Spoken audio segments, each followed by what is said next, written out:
Well, with us are our panellists, former Republican strategist Joe Moreno and Joy Cheney, Democratic strategist and founder of Joy Strategies. Joe, what are Republicans telling you they're thinking when they see the president locking horns with the judiciary like this? Well, the judiciary is way out of bounds here. They are doing things that were never done before the first Trump administration, by which I mean nationwide injunctions, right? Normally, if a party feels that they're aggrieved, right, I'm being deported, I go to a judge, I ask for an injunction, and the judge gives me an injunction, and there has to be some connection to that district, meaning I live there or something was done to me there. What's happening here is saying, these judges are saying, not only will I give you an injunction, Mr. Plaintiff, I will stop all actions nationwide under the law that's being used. That's way, way out of bounds. It's way too much power for an individual district judge. And the Supreme Court has to step in and stop this. And as far as this constitutional crisis, that term is used way too much. I agree with Mark. We're not there. And I think what's happening here is these judges are trying to goad Donald Trump to defy them. And then they can flip out and say, we have a constitutional crisis. But the fact is, he's actually complied with these rulings, as bad as they are. And I hope we don't get to the point where defiance is necessary. But I think ultimately, these immigration powers are clearly within Article 2 powers of the executive. The Trump administration will prevail.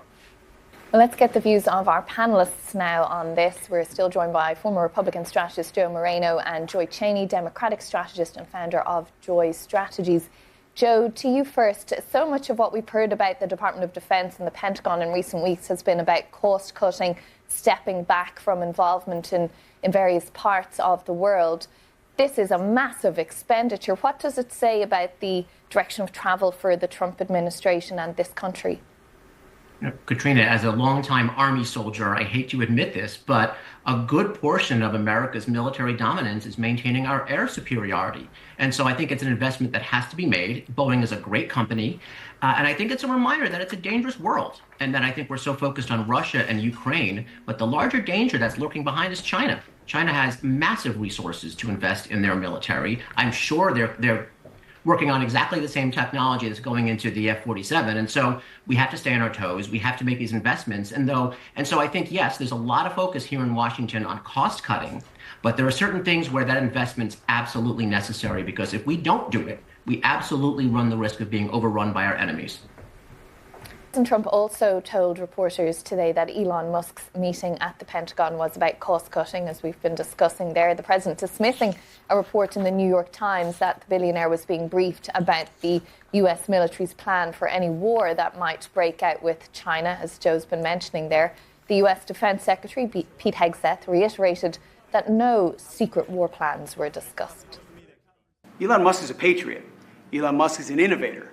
Elon Musk provides a lot of capabilities our government and our military rely on, and I'm grateful for that.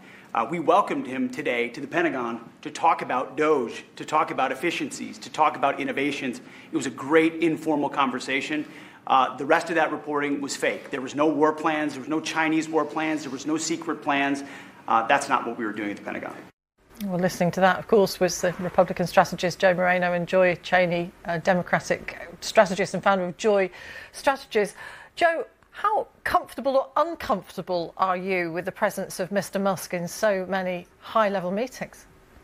I'm very comfortable. And I got to be honest, too. Let me tell you, I grew up in the 1980s, and my parents told me that the New York Times was the gold standard, right? That's what educated people read. And for 20 years, it has degraded to nothing more than like a tabloid rag. The fact that the New York Times reported on this, citing anonymous sources, which were completely debunked within hours, just goes to show how irresponsible, frankly, a lot of journalism has gotten. If people have serious information they want to say, put your name out, cite the source, and actually run with it. But we've heard this for years. We heard anonymous sources from the FBI told us about Russiagate, years and years of that nonsense. And so cut it out, New York Times. Be more responsible. As far as Elon Musk, he is a patriot. I'm very, very comfortable with what he's doing for the government. He doesn't have to do this. It's at his own expense. But God bless him. He's a great patriot.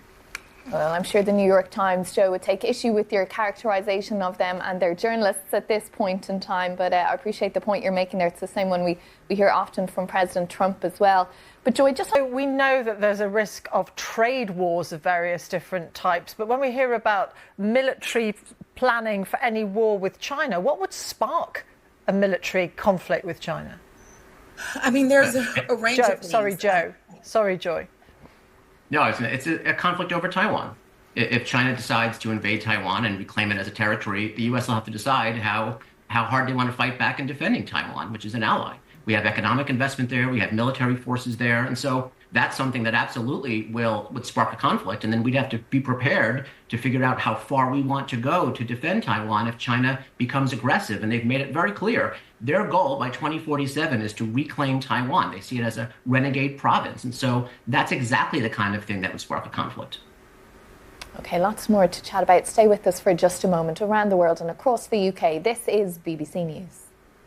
How could Donald Trump, who's always looking for a deal, have allowed himself to be played, as Joy says? Look, I don't contest the fact that Joy says that Vladimir Putin he's not an honest broker. Of course he's not. And Russia did invade Ukraine. OK, that's all true. But what are you going to do about it? Are we going to actually have a war with a nuclear power over a foreign country that's not even part of NATO? So, of course, we have to measure our response here and how high we're willing to escalate this.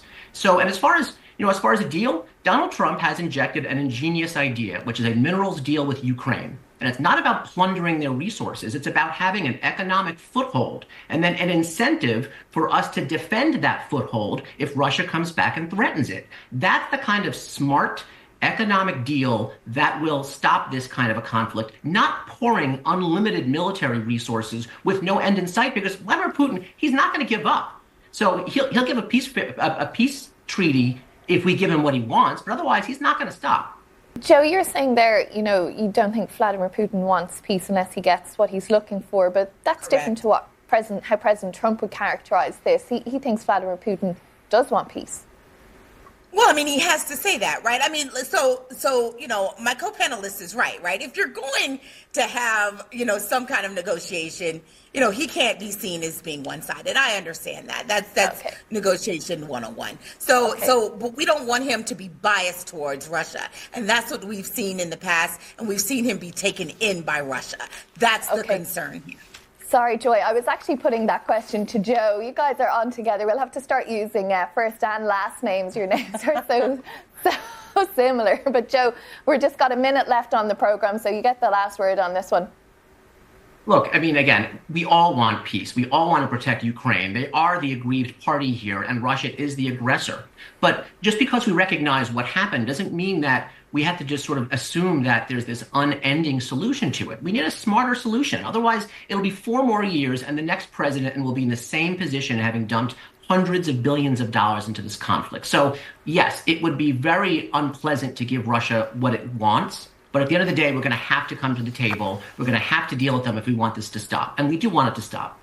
Mm-hmm. OK, well, we'll be talking about this again all next week with those negotiations that are taking place on Sunday and Monday. But for now, Joe Moreno and Joy Cheney, thank you so much for being with us here on The Context. Plenty